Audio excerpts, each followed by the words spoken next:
திரு ரஜினிகாந்த் அவர்களுடைய முதல் தேர்தலில் அவர் வாங்க போற ஓட்டு இருக்கு இல்லைங்களா, ஓட்டு சதவீதம், அது சீமானோட கடைசி தேர்தல் இருக்கு பாத்தீங்களா, அப்ப கூட இருக்க போறது இல்ல. இல்ல சீமானோட கடைசி தேர்தலுக்கு போயிட்டீங்க. ஆமா, இன்னைக்கு சீமான்ட்ட கையில ஒரு நிமிஷம் ப்ரூவ்டு ஓட் பேங்க் அப்படிங்கிறது இன்னைக்கு எலெக்ஷன் கமிஷன் ரெக்கார்டு படி 4.38% வச்சிருக்காரு. ரஜினியோட ப்ரூவ்டு ஓட் பேங்க் எங்க இருக்கு?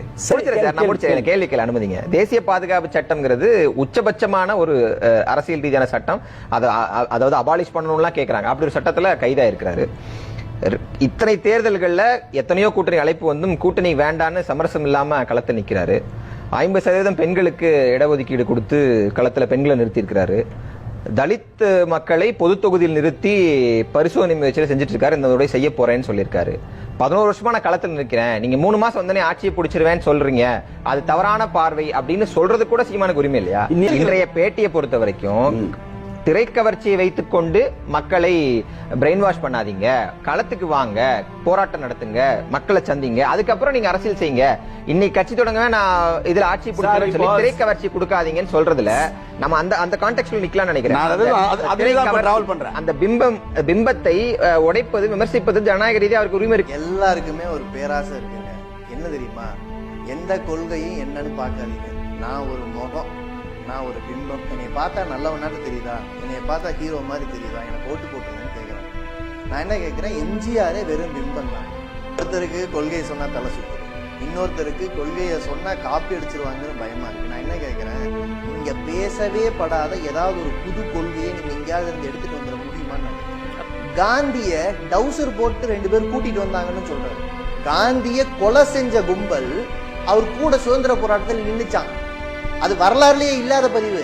இன்னைக்கு கோட்ஸே கும்பல் இருக்கே, அது இந்துத்துவான்னு எழுதும் போது இந்திய விடுதலை போராட்டத்துக்கு எதிராக வந்த பிறகுதான் இந்துத்துவா எழுதப்பட்டுச்சு.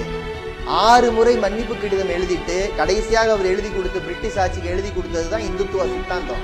அதுக்கு முன்னால வரைக்கும் சாவர்கர் சுதந்திர போராட்டத்தில் இருந்திருக்காரு.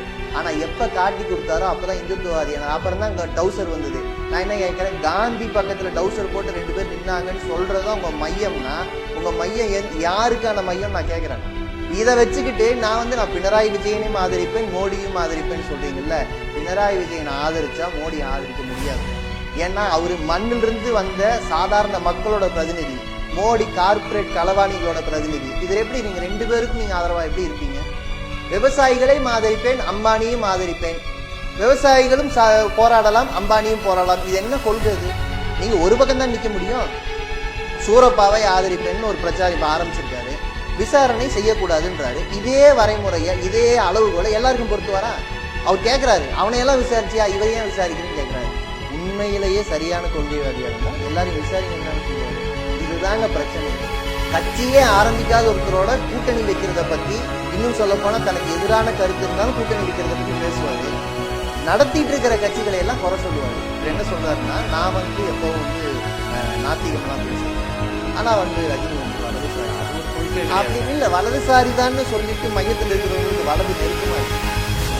அதைத்தான் நான் சொல்றேன், மையத்துல இருந்து வலது நெருக்கமா இருக்குல்ல, அதனாலதான் நான் ஏமாத்தாதீங்கன்றேன்.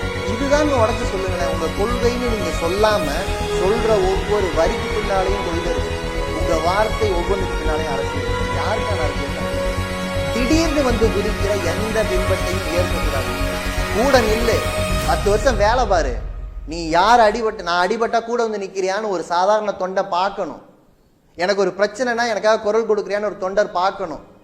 சும்மா நான் எனக்கு ஓட்டு போடுங்க, முதலமைச்சர் நாற்காலியில் உட்கார வைங்க, இல்லைன்னா நீங்க தோத்ததா அர்த்தம்.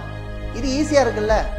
நான் உட்காரணும் முதலமைச்சர் நாற்காலியில், தோத்துட்டா நீங்க தோத்ததா அர்த்தம். ரொம்ப நல்லா இருக்கே. இப்படிப்பட்ட அரசியல்வாதிகள் வந்தாங்கன்னா தமிழ்நாட்டு பாரம்பரியத்தை நம்ம காப்பாற்ற முடியாது. பாரம்பரியம்னா நான் எல்லா பாரம்பரியத்தையும் காப்பாற்றணும்னு நான் சொன்னதே கிடையாது. இங்க எது நம்மளை வாழ வச்சிருக்கோ அதை காப்பாற்றணும். எது சரியான சாதாரண மக்களுக்கான குரலோ அதை காப்பாற்றணும்.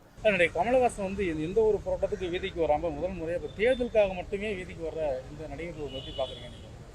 அதுதான் நாங்க சொல்றோம். அதுதான் இந்த மக்களை இழிவா மதிப்பிடுவதுன்னு சொல்றோம். அரசியல் செய்யாம நேரடியா தேர்தலை எதிர்கொள்வது அப்படிங்கிறது மக்களை மிக குறைவா, தாழ்வா, கேவலமா மதிப்பிடுவதா நான் பாக்குறேன். இப்ப நான் பாக்குறேன், ஒரு தமிழ் மகனா நான் என்ன ஒரு தன்மான இழப்பா பாக்குறேன். அதனாலதான் எனக்கு கோபம் இருக்கு. நீங்க என்னவா எங்களை கருதுறீங்க? இது ஒரு கேடுகட்ட கூட்டம், இதுக்கு ஒரு அறிவிழந்த கூட்டம் அப்படின்னு நீங்க மதிப்பிடுறீங்க. அது ஒரு எந்த தன்மானமிக்க தமிழனாலையும் தாங்கிக்கணும். அதுதான் நான் சொல்றேன்.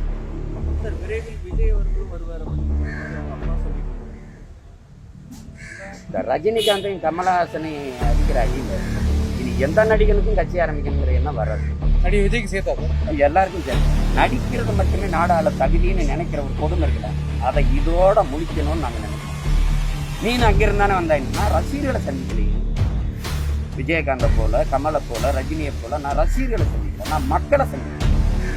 இனச்சாவில இருந்து பெரும் வலியோட கதறி வெடிச்சு ஓடிவிட்டேன். என்னை வந்து அதுல அதோட ஒப்பிட. இதனால நடிச்சா போதும் அப்படின்னா, இந்த நாட்டை ஆள தகுதி வாய்ந்த ஒரு மகன் இருக்கிறான்னா எங்க ஐயா நல்லகண்ண மட்டும்தான். அவருக்கு இல்லாத தகுதி எவருக்கு இருக்கு இந்த நிலத்துல? அவர் எங்க இருக்காரு, நீங்க எங்க இருக்கீங்க? ஒருத்தர் பேசுறதில்ல. அவரை நாட்டின் விடுதலை போராட்டத்துல சுருட்டால மீசையை சுட்டு ஒவ்வொரு முடியா புடுங்கின போதும் போராட்டத்திலிருந்து விலகாத அந்த மகானுங்க எதுவுமே இல்லாம வந்து நேரடியா நாங்க முதலமைச்சர் ஆயிடுவோம், அதிகாரத்தை செலுத்திடுவோம் தமிழ் மக்கள் மேலன்னா எங்க தலைவர் எங்களுக்கு கற்பிக்கிறாரு.